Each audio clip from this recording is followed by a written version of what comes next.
Just a moment.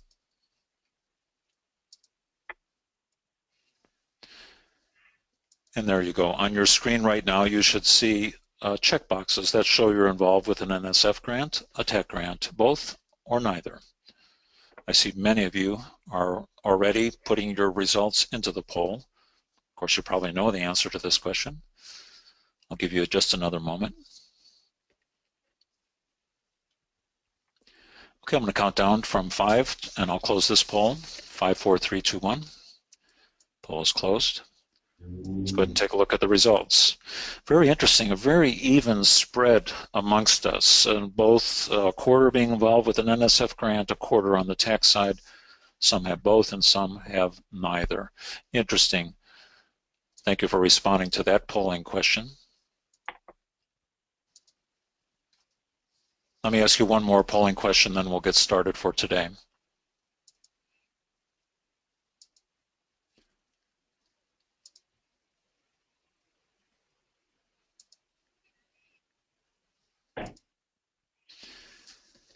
Okay, almost ready to go. Thank you for your patience. It's important for us to know the impact of these webinars, and many of us get together in conference rooms and listen to this, so could you please use your response to how many people are listening with you today? Nobody other than yourself, one other person, two other people, three or more. And if it's three or more, you could put the actual answer in the question window, but I think it's enough if you do this. So thank you very much for recording these answers. Okay, we're almost ready to go. This is an easy one. You know the answer, 5, 4, 3, 2, 1. Let's take a look at the results. So it wouldn't surprise us that most of us are listening by ourselves, but a fair number have either one or two people involved with them. Thank you again for responding. Let's close this poll. It's my pleasure today to now introduce today's presenters. Let me begin with Ann Beheeler. Ann is our major presenter today. She is the PI of the National Convergence Technology Center at Collin College in Texas. Ann, would you say a bit more and then introduce your co-presenter, please? Sure, I will. Our center is a national IT and communications center. We're working with 60-plus colleges, and I'm also working with other colleges to help them develop their proposals.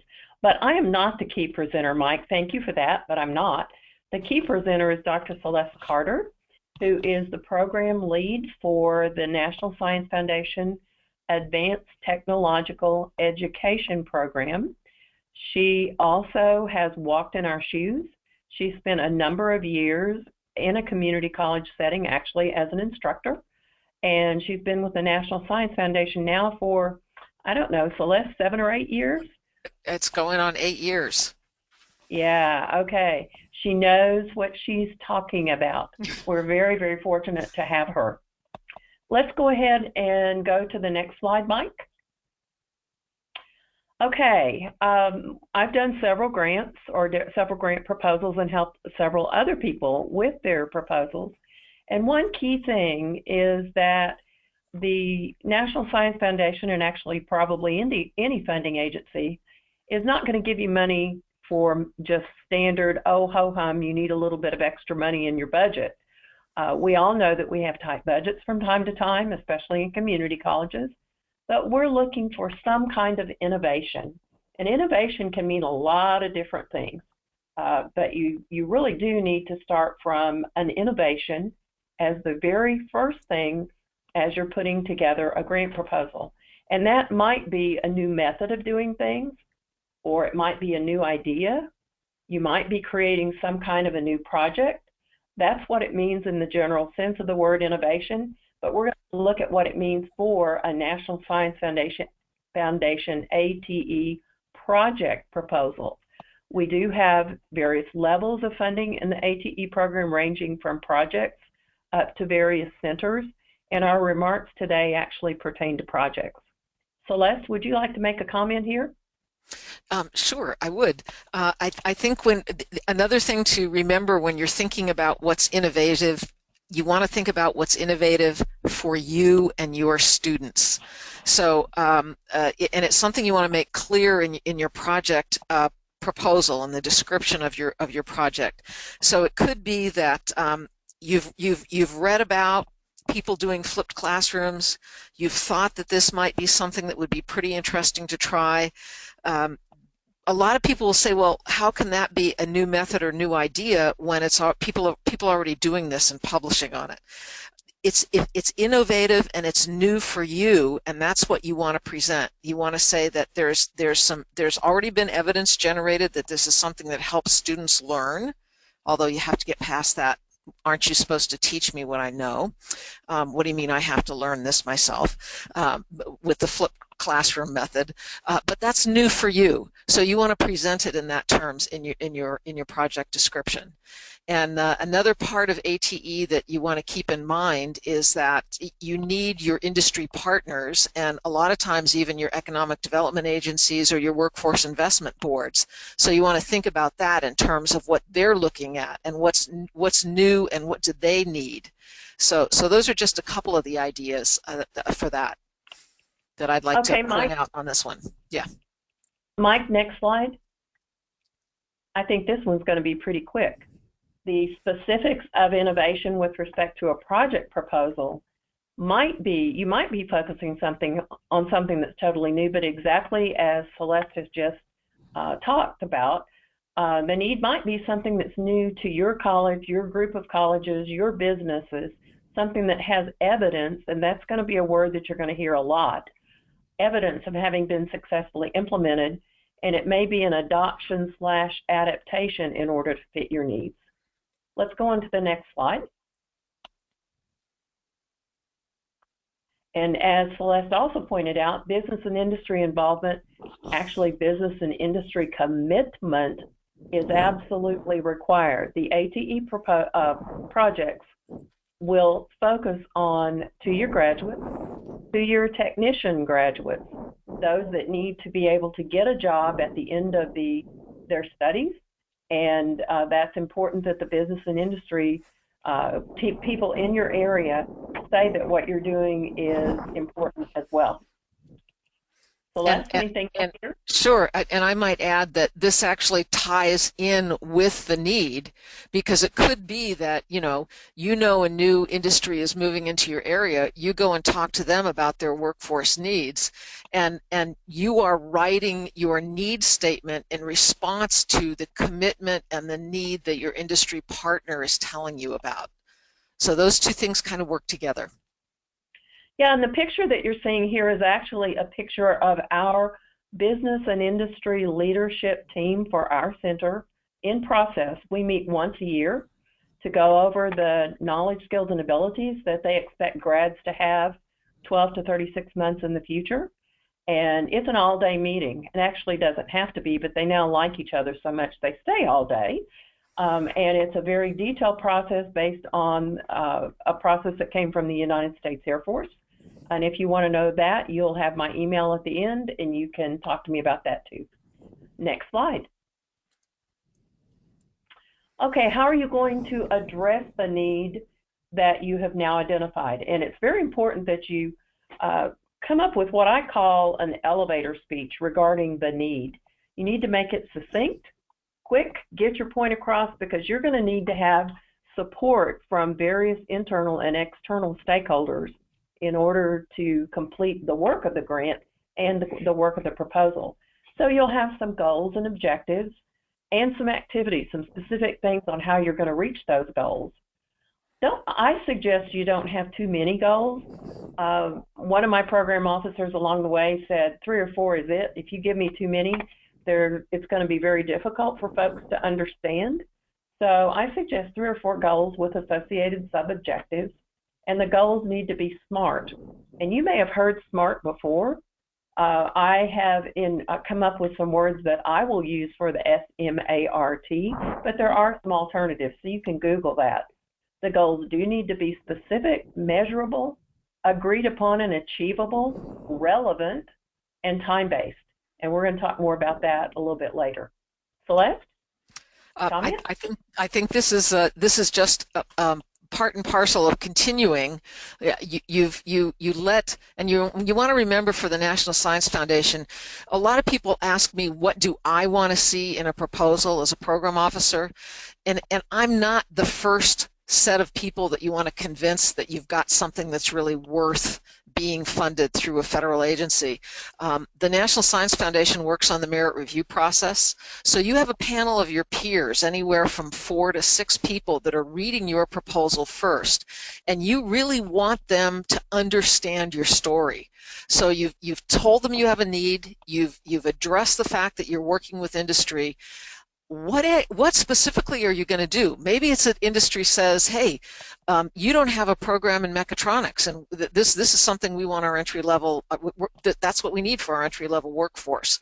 So again, keep the goals specific and centered, and you get too many goals in there and the panelists look at it and go, oh, they'd have to be working 24 hours a day, 7 days a week to accomplish that, and it would probably take them 5 years. And they just asked for 2 years of funding. They're so overambitious. There's a real problem here. So you want to think about it that way. Celeste, isn't it true though too that if you don't provide enough detail, that's not so good either? That's right. That is correct. Okay. Next slide, Mike. How are you going to document your qualifications? The panelists that review our proposals want to have confidence that the principal investigator and the co-principal investigators are qualified to do the work. And we present the information about that in a couple of ways.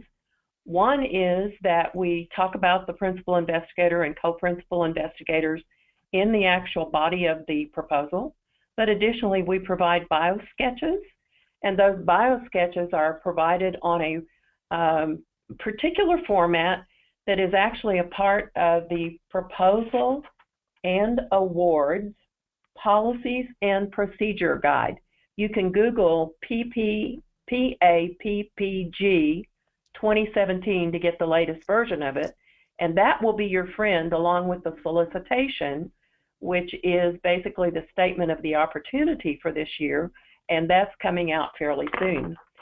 So it's very important that you put information about the qualifications of your team in both places. And I would say that usually there would be more than just the principal investigator. Usually I think it's a little bit stronger if you have at least 1 or 2 co-principal investigators. And you can't have more than 4. Celeste, other comments that I omitted? Yes. Yeah, well, I would just like to say that every once in a while you're starting out on a new venture. So maybe your industry has asked you to develop a mechatronics program, and you want to be responsive to that industry, but you actually don't have the expertise yourself. I get a lot of questions. Well, people will say, well, can I have an adjunct? Can I hire an adjunct as the person who's actually the expert in this area? And I think one of the best ways to use an adjunct, well, first of all, you got to convince them that they want to do this work, because it's going to be a lot of work doing a project.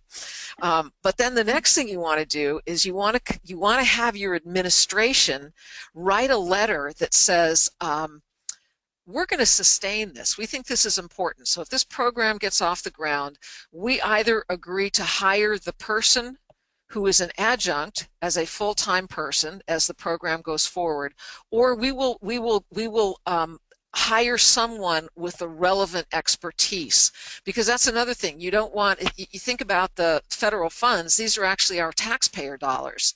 So you don't want something to be funded with our taxpayer dollars and then in 3 years the whole thing falls apart because you don't have the people there to keep everything going. So that would be the other thing I wanted to point out to everyone as far as documenting the qualifications of the people that are going to work on this project. Thanks. Next slide. How are you going to evaluate your work? This is very, very important. It's important to have 3 or 4 key research questions and how are you going to collect the evidence to determine whether you're successful or not.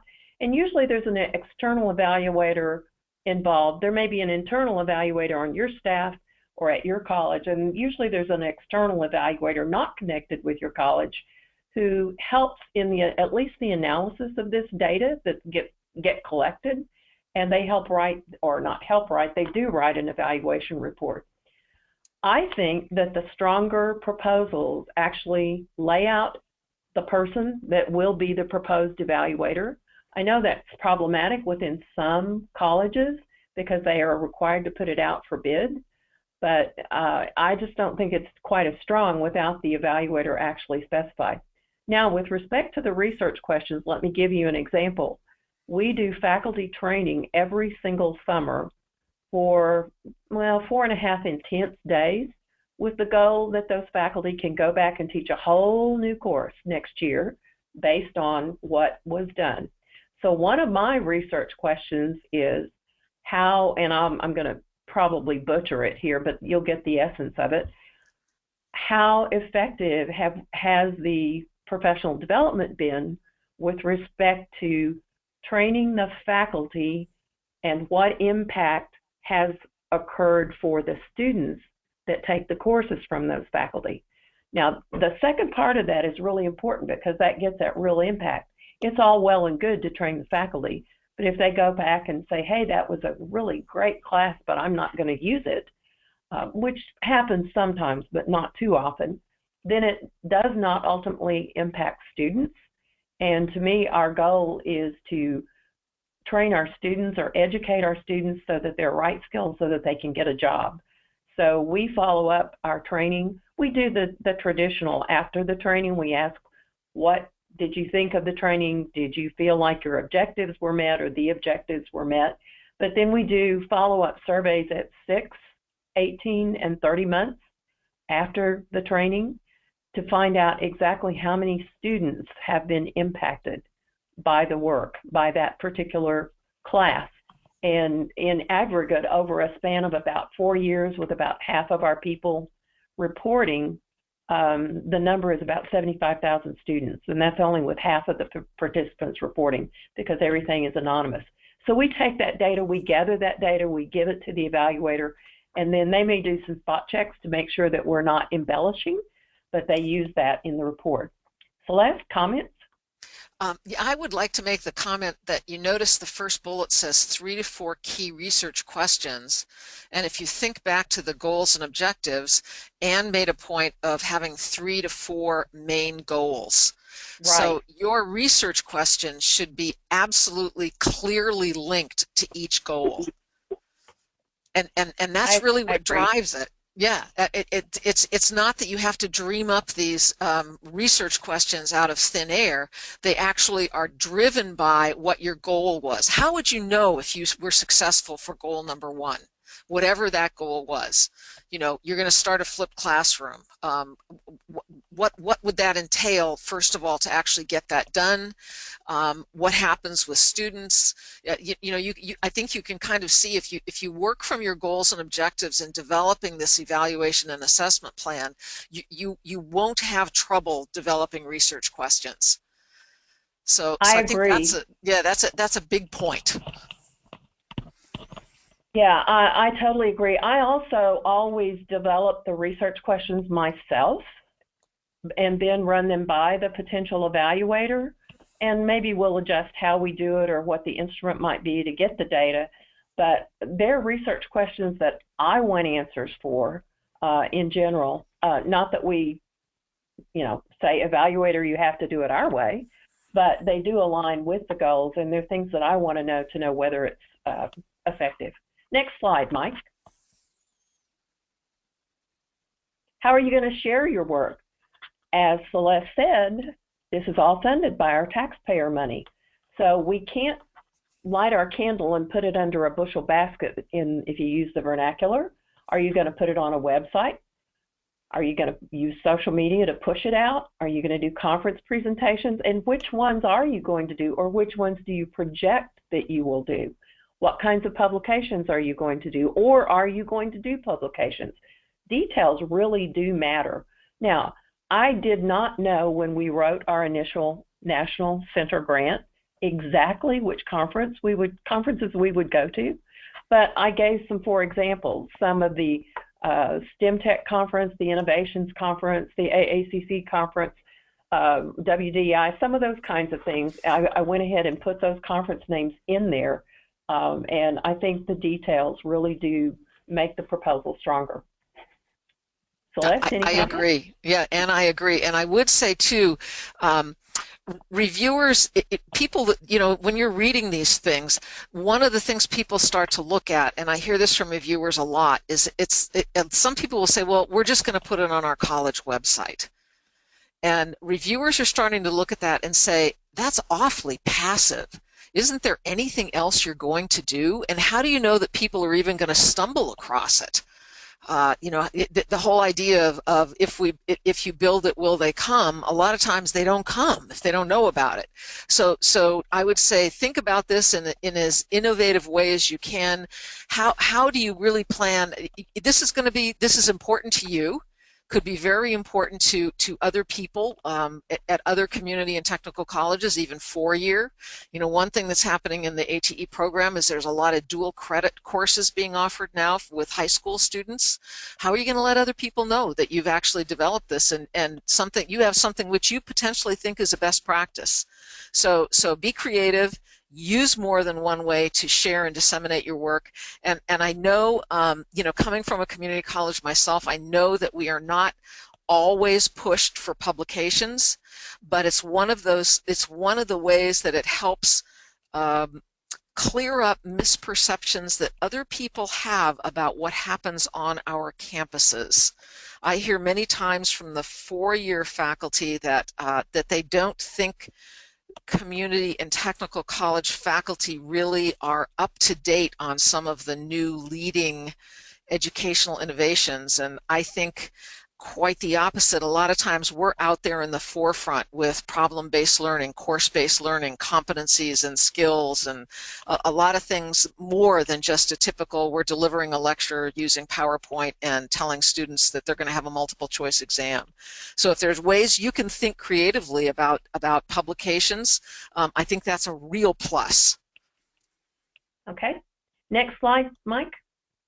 Okay, let's talk about SMART goals. Let's drill down on it. And remember, I said there are different words that you can attach to the S and the M and the A and the R and the T. But let's go to the next slide. Okay, the goals need to be stated very specifically, very well defined and clear. Panelists, well, first of all, it's the right thing to do, but panelists are going to review on the order of 12 proposals. And in my opinion, it behooves you to write your proposal and your goals very clearly so there isn't any question in the panelist's mind what you're talking about. Look at these 2 examples. Which one do you think is more specific? We will implement a program to increase the number of women in IT. Based on the work of NC WIT and working with our business team, we will implement a recruitment and retention program to increase the number of women graduated by our IT program. Which one's more specific? Well, obviously it's the second one. And in looking at it right now, I might put some numbers, projected numbers of what the increase will be. And another comment on numbers, I don't know, Celeste, what you think about this, but I've been told that it's much, much better to talk in terms of actual numbers. You can give the percentages, but percentages can kind of give a strange view of things. If you have one graduate and you're going to increase the graduates, you're going to double the graduates, well, 1 to 2 isn't huge, but 25 to 50 is. So the more specific you can make it, the better. Anything else, Celeste? No, I just absolutely agree with that. And again, even the more detail you can give when you get to the actual way you're going to carry this out, it can be important as well. You might also want to think about in terms of this first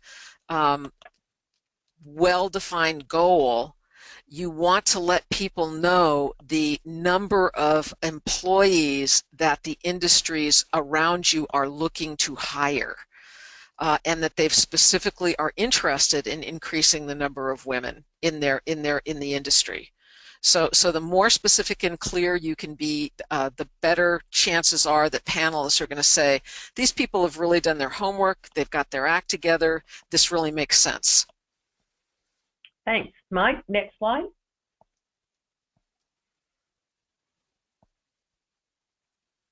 Okay, measurable. Measurable so that you can determine progress. We're going to produce more women graduates, or our program will produce 30 additional women graduates from our program Not stated real well there, over a 3-year period. The latter is, even though it's perhaps not a good English sentence, it is very specific about what we're doing and is much better than a generality. I would say that generalities ought to be mostly left out of the proposal. Mostly things need to be pretty specific. Celeste? Yeah, and I would just say here, we do see, because one of the review criteria for the National Science Foundation is broader impacts, and one bullet point under broader impacts is increasing the number of underrepresented groups in whatever it is. Well, here's one where it's measurable, but it would be nice to know how many women are currently in the IT program, so that, again, you would know why producing 30 additional women graduates would be a big deal. So Yes, again, more detail. Yeah, that's very important. Also, it would probably be a good idea to put in the statistics for the percentage of women in the IT workforce, which, oh, by the way, is pitiful. We just ran, we're working on a project to grow the number of women in IT with a group of 10 colleges nationally. And yeah, it's a huge, huge, huge mountain to climb. Next slide.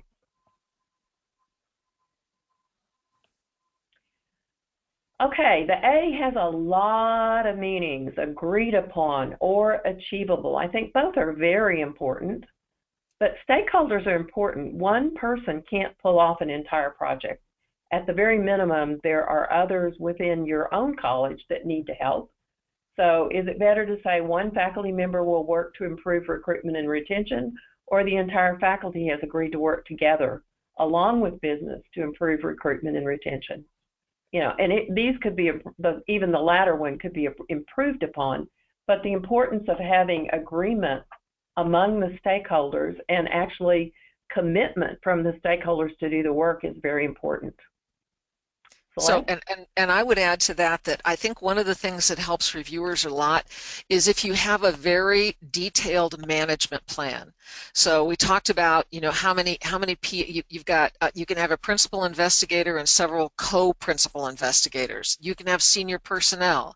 You can have committed industry partners that are going to do something. You want to have a management plan that lets the panelists know what each person's role and responsibility is. So the PI could be the person who convenes meetings and brings the entire project team together. And then you also want to say exactly what each project team member is going to be doing. Maybe one of the things that you're looking to have supported is you want to have a career coach. So you would have your career coach listed. If you haven't hired one, you're asking to hire one, you could say, we've worked with so-and-so, we would look for a person with these types of qualifications, and or this is a person we have talked to who has agreed that if this project is funded and it goes through the proper hiring process, this is the type of person we would have doing this work. So again, that the detail, it doesn't do you any good to have all these people on a proposal if panelists don't know exactly how they're going to contribute to and make everything happen. Thanks, really good points. Mike, next slide. Okay, the R means a lot of different things too. Realistic, relevant, results-oriented, within the resources available. It's important to right-size the project too. Don't be too ambitious where people on the panel look at it and say, oh, no way, it can't be done. But also don't be too conservative. It needs to have enough substance that it's worth doing. So here again, I've got basically the same comparison here. Our goal is specific in that we're going to add 30 women graduates as opposed to just generalities. But the same comments apply on the R, really, as applied on several of the other items we've already had. Celeste? So I would just add, I hear panelists as well, because a program officer always sits in a review panel and listens to everything that's said. We sometimes get to ask questions, but not all the time. But one of the things that people will say is, we're not going to rank these two proposals, but my gosh, here's one that with the same amount of money is going to produce double the number of graduates for whatever the industry is. And or someone might say, well, you know, they're going to graduate 30 additional women, but you know, it's costing $100,000 per person. Is that really reasonable? Right? Yeah, I'm exaggerating, obviously, A but bit. yeah, just a bit. But those types of things come up as well. So that hits that realistic. So you want it to be a realistic estimate, but you also want people to understand that you are working in a relevant way, and you're thinking about what you want to do with. Again, I say this a lot to reviewers. I say, remember, it's all of our taxpayer money. Is this how, has somebody convinced you that this is a good investment? Okay, next slide. And it's important to have a timeline. These projects are 2 or 3 years in general, and it's important to say that what you're going to accomplish in the 2 or 3 years. Here's an example that I will point out. Our program will increase the number of women who graduate with an IT degree by working with middle school students. Now, I do know that it's important to work with middle school students at some point because we have to set the expectation and get them interested in the field. But can you directly link that with graduates in 3 years? I would suggest that in order to increase the number of graduates over a 3-year period, you're going to need to adopt and adapt best practices from somebody who already knows what they're doing to get those results to happen a bit quicker. Now, Celeste, correct me if I'm wrong, but I think it would be okay to do both. It would be okay to raise awareness a bit, but that wouldn't be the entire focus of the proposal. What do you think? Exactly. I definitely agree. And one of the things to point out is that the Advanced Technological Education Program is a congressionally mandated program, meaning Congress said to NSF, develop this program, and the goal of this program is to educate highly qualified and skilled graduates to enter the advanced technology industries that keep the United States globally competitive. So if all you're doing is working with middle school students, just as Ann said, there's no way you're going to have graduates that are ready to, I don't know, unless business and industry really changes and they change labor laws. This isn't going to happen No. with middle school students. So, so another thing that comes up here as far as the sort of time-based, the other thing you want to be very aware of as you're going forward is what have other people done? Are there things out there that you can adopt and adapt so that you don't have to reinvent the wheel? Because that's another thing that people will say is that, gosh, you know, we got all the way to references in this proposal, and you know what? There's only one word on the references page, none. And they're like, surely these people should have done their homework. I mean, we can think of at least, you know, 3 or 4 sort of major projects that are out there that if they'd just done a little bit of homework, they would have found them, and they'd know that they're not starting from ground zero. There's actually things that they could adopt and adapt from other people.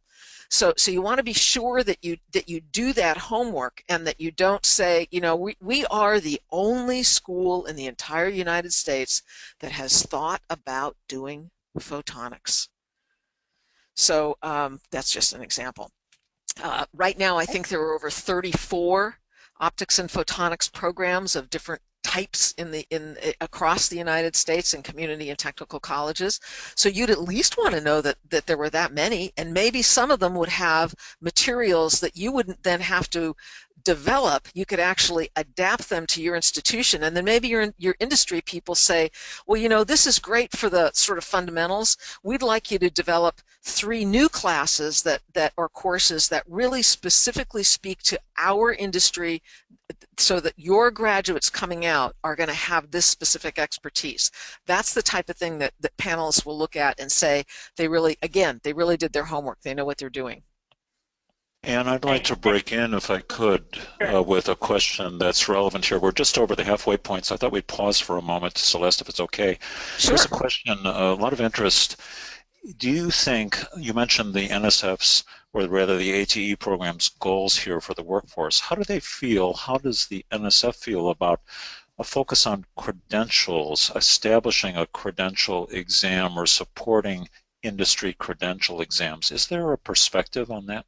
Yeah, we've actually funded we have funded projects that have done that.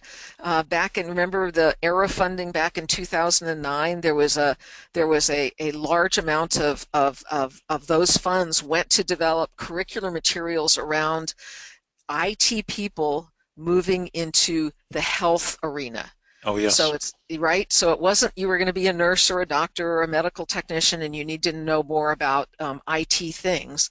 It was IT professionals moving into the health area, and the Bellevue College actually worked with one of the professional societies and developed the curriculum to support a industry validated entry level certification for health IT entry level technicians. So that's actually something that's I think is really important. And people, I mean, another thing to think about with our community of students who walk onto every single campus across the United States, we get everything from people who already have maybe even already have an advanced degree, but they need specific skills and competencies. And to me, the important goal always with my students, I had a biotechnology program, was I felt I was successful when they could get a job in the industry. If that meant that there was an industry validated certification or a certificate, an academic certificate that demonstrated they had the skills and competencies, a lot of times that would be enough. So again, you build the project description around what you think your students, your industry partners, and where those students want to get and what industry is looking for. So yeah, I Makes think sense. certifications is a great thing. Makes real sense. I've got one more. It's sort of a technical question, but it's come up, I don't know, almost 6 times already in the questions and through email. So I'll throw this one at you again. It's about evaluation. You mentioned that, Celeste, but this one specifically says, our organization has said we cannot make a firm commitment with an evaluator prior to the proposal, even though we know and we understand it's important to do so in the proposal. It's that conundrum. Celeste, can you address that?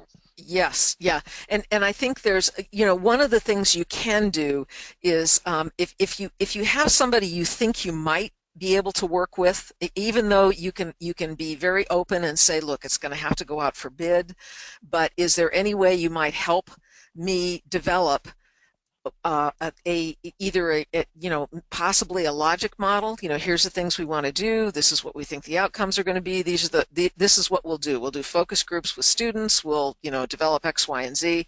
A lot of times people are willing to put some time into that. I think we do have a resource within the ATE program which can possibly help you with some of this. ATE actually funds a center on evaluation, and they do webinars similar to this on developing an evaluation plan. So it's evalu-ate.org. So evaluate.org with that hyphen in there. And they also do these webinars. Matter of fact, Mike, they probably do it through Matex, so they're probably recorded and available. They are. Yeah, and they can help you with that problem. So and again, tell reviewers what the restrictions are on your campus. Right? Sure. That If makes people sense. know Yeah. about that, if people know about that, they're going to say, "Oh, okay, we understand. You've made a best stab at working from your goals to develop how you're going to know if you're successful, evaluation and assessment, and you know it's going to be refined, hopefully, when you get awarded." So Good. that works too. You know what, Ann, I'm going to turn back to you, but I'll make a comment that with all the questions that have been coming in, we have actually planned for 1 week from today a Q&A session with Dr. Carter. So in the interest of time today, we won't get to everything, but I just wanted to mention that, Ann, as I turn it back to you. Right. Right. All of these webinars to encourage people to write good ATE proposals, there's 4 of them. And 1 week after each one of them, we're going to have a Q&A session that is a free form, ask anything you want, especially after you've listened to the presentation. And we do have that scheduled for next week on Thursday, same time, 2 o'clock Eastern. Let's go to the next slide, and then we're going to jump off into the handout. Dr. Carter has created a proposal preparation template, and it's a framework for you to put this grant proposal together. It highlights some questions that need to be answered, and it allows you to put things together as you get them, because a grant has a lot, I call them moving parts. I suppose they're not moving, but there are a lot of little pieces to putting together a competitive grant proposal. So without further ado, can we move on into that, Mike? And Celeste, in the interest of time, I'm going to leave this mostly to you to talk about, because you have 15 items and we probably have about that much time. Okay, so let me tell you that this template was actually originally developed by some other program officers who are no longer at the National Science Foundation, and it was developed for another program which was called Transforming Undergraduate Education in STEM. So I was working with these people and asked if I could use this template, and then what I did was I modified it to reflect ATE. So the nice thing about this, and I've only used it once, I actually used it in Arizona just a few weeks ago with Mike and a whole group of faculty from around Arizona. It gives you a chance to work on this within your own time frame. You don't have to sit down and think about, oh my gosh, I have to craft a 15-page proposal that's got all of these various things in it. So you can think about this question by question, and you can save it. You're going to get this electronically. You can save it. When you think about when you wake up at 2 o'clock in the morning and you start having an anxiety attack over whether or not you're going to get a proposal done, and you come up with this great response to one of the questions here, you can always open up your computer and just type it in. I don't know if anybody else does that, but every once in a while I do. But the first thing is it says select the primary focus of your proposal, and then it says more than one box can be checked. So if you're specifically, we've been talking about women in IT, you would definitely check broaden participation in STEM fields. Now, other things you could be doing that in a number of different ways, but that could be one thing you would check for that. And you can also check other. If you've got something else that you really want to do in partnership with your industry, then check other and just write it there. One of the program officers who works with us a lot, Dr. Jill Singer, she tells people use these boxes as brain dumps. So if that speaks to you at all, here's box 1 that says, what's your target audience? Is it all about undergraduates? Is it about a formal education curriculum or a program? Is it about working with a society and doing one of those certifications and developing the curricular materials to support a student being successful? Are you going to maybe reach down to grades 7 through 12? Are you thinking about dual credits? So this is where you can put as much information in there as you want. Maybe your whole purpose of this project is faculty professional development. So that's how you use this template. So Mike, if we can move down to question 2. So again, one of the things you want to think about here. So here's number 2. If applicable, describe how the project is going to provide students the opportunity to conduct research. So in ATE, there's a bunch of ways this could happen. A majority of the technician education programs support a student and actually require a student having an internship. An internship could be a research project. In some cases, people actually have developed contract research organizations on their community college campus, and students get to work there. Anything there, the second one, research can be used as a recruitment retention strategy. There's the President's Council on Science and Technology in 2012 published a report that said the earlier a student has an undergraduate research experience in the first 2 years, which is where we're focused, the higher the retention and completion of that student is in the major. So there's a lot of stuff in there about internships, industry and supported internships, undergraduate research for recruitment and retention. There's a lot of things in there from, you could look up the Council on Undergraduate Research, CUR. There's also at Carleton College, the CERC website, which was developed specifically for geoscientists. Maybe you're thinking of a GIS GPS program, or sustainable agriculture, precision agriculture, where geo actually plays a role. So again, use that and fill it out. If it doesn't apply, skip it. The third one is identify your collaborators, and this is going to help you build that that management plan. So you're going to want put as many people in there as you want. You can always take this later and say, oh, okay, so I thought I could get person X and they really aren't going to do it. But maybe you've got your industry that says, hey, you know what, we'll come and we'll do, if you guys will set up, an evening seminar series, we're willing to come and talk about what we do in our specific industry. So those sorts of things can be in there. Moving on, Mike, to number 4. A short description of your proposed project. Start thinking about how to get, there's the need. Describe your problem or challenge. Describe why it's significant within your disciplinary area, and it's based on, this is where the kind of newest buzzwords here in Washington, D.C., for a while it was transformative. Everything had to be transformative. Kind of hard to figure out if it's going to be transformative, but anyway, at this point it's now something is evidence-based. So you actually have done your homework, and go back to flipped classrooms, you know that they've been very successful in certain areas, and your specific focus is you'd like to try a flipped classroom with your students in discipline X. And so one of the things one of your research questions is going to be, in my institution, with my student population, will this work? And what will I get better student learning outcomes? Will they be retained? Will they continue in the major? You can see about things like that. The next one is outline your plans for addressing it.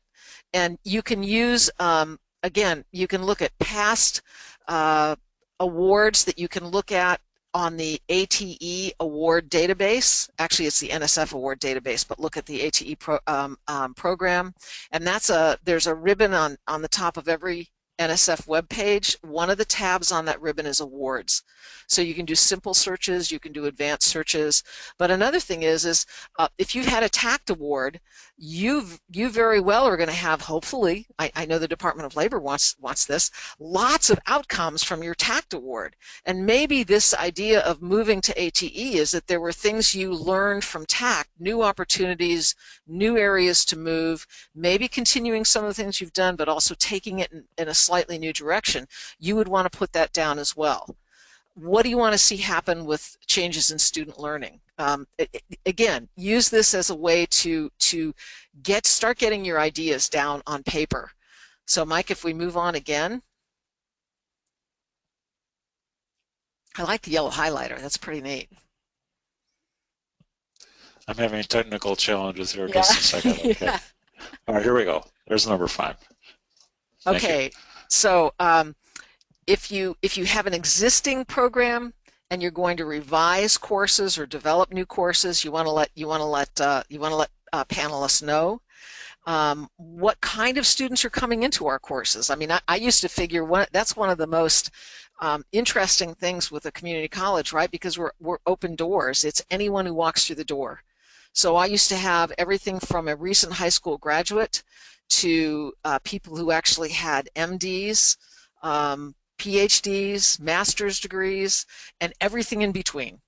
And so you want to build a little bit out there so that people know what you're doing. And that this too could be a point where, hey, I do engineering technology, and I have one. Usually, maybe in a year, I have one woman in my courses. I'd like to work with some of these organizations that have come up with best practices for recruiting and retaining women. And one of the things I'd like to do is think about revising my courses and curriculum and even my delivery so that I retain more women in the courses. So that might be something you put down there. Again, things like documenting equipment. You can ask for equipment under ATE, not as much as you could with the TACT awards, but you can ask for equipment. It's equipment that's related to the project itself. It can't be things that your institution should be providing. So you can't ask for, gee, I need to outfit a new computer lab in order to do this. That's the kind of thing that your institution should do. But maybe you want to do some field-based research, and you'd like some GPS equipment and maybe some iPads so that students could be actually provide in the field, putting data into the iPads or whatever, laptop. So things like that, you want to document that. Especially if it's a big ticket item with equipment, you're going to want to have your institution say, hey, we understand NSF doesn't support service agreements. We're willing to provide the maintenance, have the money to provide or buy the maintenance agreement on this. So those types of things. Again, put all of your thoughts in there. Number 6. So let me interrupt. Sure. In the interest of time, watch your timing on. You might have to just highlight one thing from each of these boxes, and we will be sending out this document to all of the participants, and we've got our time scheduled for next week too. So give us the high level here. Thank you. Okay, so again, I need a minute or so at the very end too. Sure. Okay, so I think I hope I've got the idea across of how you use this, and so let's just keep scrolling through. 6 and 7 is what did you do your homework? 7 is what's the equipment, identify it. Let's keep moving down. How are you going to build or expand a community of users and adapters? There's some of your dissemination, how you're going to get faculty involved. This one is written specifically here. It says for the geosciences, so it would be the GIS kinds of things, but beyond your community. And 10 is identify the way these activities would be sustained beyond NSF funding. So that's that. If all of this is going to go away in 3 years, you haven't really crafted a very competitive proposal. So you got to think about sustainability. So moving on down, you get to your evaluation. Put in things about the formal evaluation, potentially who you think you might be able to work with, anything you want reviewers to know that it's going to have to go up for bid. 12 is the next question down is your program management plan. What are their expertise and what are they going to do? And then you've got a timeline. If you're developing several courses, you want to get a nice timeline down so people can look at it in usually less than one page and say, oh, okay, I can see how they're going to do this. And then again, 14 goes back to developing a budget that's justified. You want everything to be justified. You don't want reviewers are told not to rate a proposal based on the budget, but if they rate it well based on the merit review criteria of intellectual merit and broader impacts, the program officers are going to go through your budget with a fine-tooth comb, and they're going to look for things like, oh, gee, let's see, you're going to take automobile trips around your state to go to the other schools, and you want $48,000 a year in travel. That just doesn't quite fit. So you want things to be justified. And then finally, 15 is, sorry, all right. Sorry, my cell phone's on my desk. Describe results from prior NSF support. Again, I'd also say if you have had development or if you've had any support from another award that is directly related to the proposal you are writing, it's fine to put that in as well. So, and I think that's all 15 questions. So this will allow you to, on your timeline, put thoughts down as they come to you, and then you can sit and start stitching these together for your project description. Okay, Thanks, so Celeste. I over think to that was really good. Next slide, Mike. We've already done as many questions as we can, but we invite you to come back next week, 2 p.m., February 23rd, for the follow-up, and do go ahead and register for that one as well. It should be up on the CCTA website. If you have questions in advance, you can submit them to Christina Titus, who is the program director for the CCTA. That would be helpful. Next slide. And then here are the other webinars that are coming up. Each of them have a Q&A session following up. The rest of the webinars are going to be at 3 p.m. We had a conflict on this one that made it actually be at 2 p.m. Next slide. And then don't forget, in High Tech is the conference in the summer.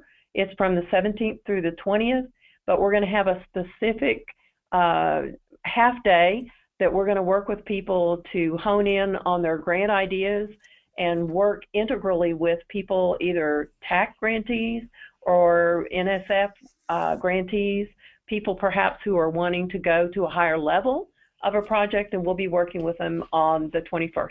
That registration should be going up shortly. Next slide. I think that's it. And I already told you that, so let's move on. You do have a, when we quit this, there will be a survey for you to give your feedback. Please do go ahead and provide us questions for next week, and we look forward to talking to you next week. Celeste, do you have a final word or two? Just to let you know that one thing that the program officers at National Science Foundation can do is, if you have an idea and you can write a 1 to 2 page synopsis of your idea, you can email that to any of us at any time and ask for feedback from us, and we can actually help out a little bit as well with thinking about some strategies, letting you know people that maybe you hadn't thought about that are doing something similar. And I know that's very different from Department of Labor, but it's something I think all of us who work on all of the programs in the Division of Undergraduate Education really like to interact with you. And Celeste, it's Mike. You really mean that? Yeah, really do. I have one final one that I just can't resist. It's such a good question, and we do have about 60 seconds left, so that's your time for the answer, Celeste. Okay. How do you grab that reviewer who's looking at your abstract, and the very first minute they look at it, you want to get them nodding your head? How do you do that? How do you grab their attention and say, hey, I want to read this? How about a great insight there? So you know what I'd do? I'd go to somebody who does, a faculty member at your campus who does marketing and PR courses, and say, how do I build my elevator speech? What's my first 2 sentences supposed to be that's going to get somebody hooked right away? It's a good idea. I'll take that. Hey, Mike, one quick thing. Yeah. One quick thing I'd say is the elevator speech doesn't need to be more than 2 or 3 sentences. Right. This is from my corporate training. And in those 2 or 3 sentences, the reviewer needs to know what you're going to do. Yes. And it has to be interesting. It does. Well, friends, that takes us right to the top of the hour. We're perfectly on time. Celeste, thank you so much for taking time out of that Washington schedule. Lots of stuff going on in Washington these days. There is. We do appreciate your being here. Colleagues, I just want to remind all of you that we are going to send to you, literally, I mean send it to you, a link to the PowerPoint presentation, a recording of this webinar, and the template document that Dr. Carter has provided to us. So you don't have to ask. We'll send that automatically to you as a consequence of your registration. You should see that within 24 hours. And thank you again. And Celeste, appreciate your being here. It was an interesting webinar, a ton of questions, and we're looking forward to next week. Great. Well, thank you all. Goodbye, everyone. That concludes our event for today. Bye-bye.